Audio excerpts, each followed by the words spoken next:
Okay, so we'll take a look at how to take your Drupal website into maintenance mode, and we need to see enable and disable option for maintenance mode.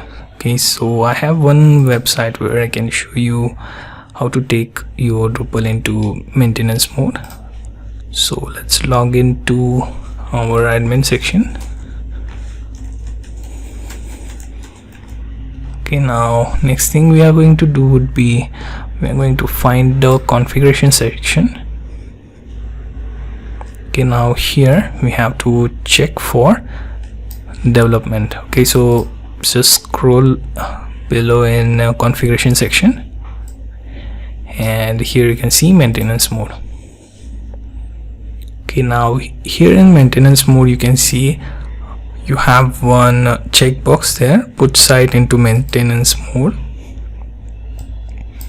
and you can use this short form @site is currently under maintenance, we should be back shortly, thank you for the patience. So this is the default display message when your site is in maintenance mode, and what you can do is you can simply save the configuration. You can go back to your site, and you can see currently you are connected to the domain, and it has put some sort of a maintenance mode message. Here you can see operating in maintenance mode, go online. So the moment you click on this button, it will take you right here, and you have to disable this and save configuration to go outside your maintenance mode.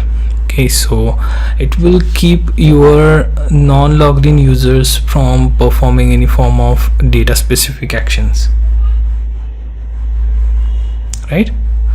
Okay, so to disable your maintenance mode, you can click on go online, or simply come back to this page. Now uncheck this and save configuration.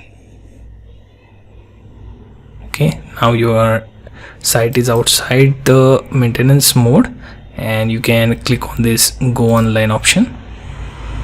You can see it has put you in an online mode. You can refresh the page. Now that message is gone, you can go to front page and see the content as well. So you get the idea that how to enable and disable maintenance mode in Drupal.